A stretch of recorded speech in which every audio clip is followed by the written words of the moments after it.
Tonight, on the home of the Olympics, the moment has finally come for Sally Pearson. Plus, get behind our Aussie medal hopefuls, Tom Slingsby and Edwina Tops-Alexander.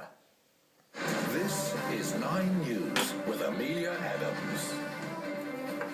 Good morning. We begin in the US, where there's been another mass shooting. Barely a fortnight after the Colorado movie massacre, a gunman opened fire inside a Sikh temple during a Sunday service, killing 6 people before he was shot dead by police.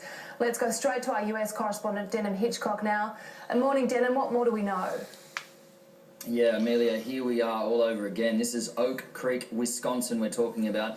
10:30 in the morning, and a gunman with 2 handguns walks inside a Sikh temple and opens fire on those on the inside. 4 people shot dead inside, 2 people shot dead outside. There was a police officer who arrived at the scene. He was actually treating one of those who was wounded outside, and the gunman walked out and they had an exchange of fire. That police officer is one of those people who is now also critical. So the end result is 7 dead, including the gunman. He was shot dead by police. 3 people critical, and the wounded were still inside calling for help, and they were calling those on the outside and their family members, and they spoke to some of the agencies outside.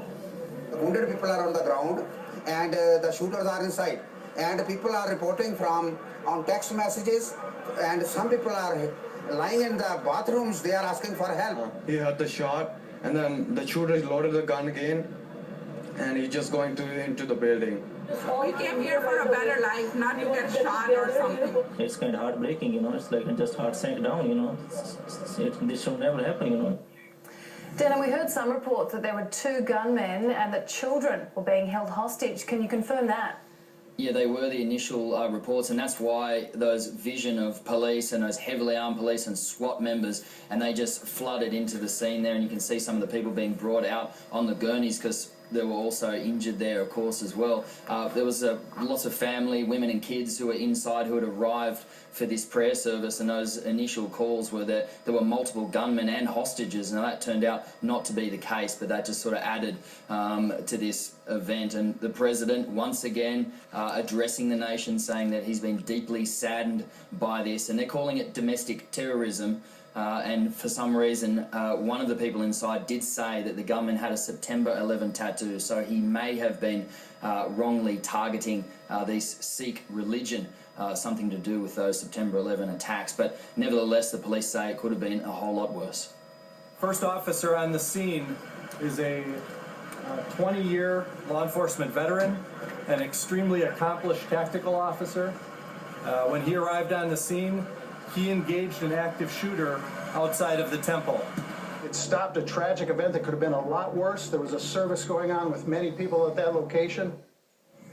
So, Amelia, once again, we're asking that all-important question of why. What we know about the gunman, very little. This is pretty recent, this news, so hopefully by tomorrow we'll know a lot more. But we know he's a white male. We know he was bald, so he's most definitely not in the Sikh religion, which requires men not to cut their hair. But he didn't say anything to anyone when he walked inside. There are no notes so far that have been found, so now it's up to the FBI to try and make sense of all this. All right, Denham, thank you. We'll get an update from you a little later in our bulletin. Well, let's go to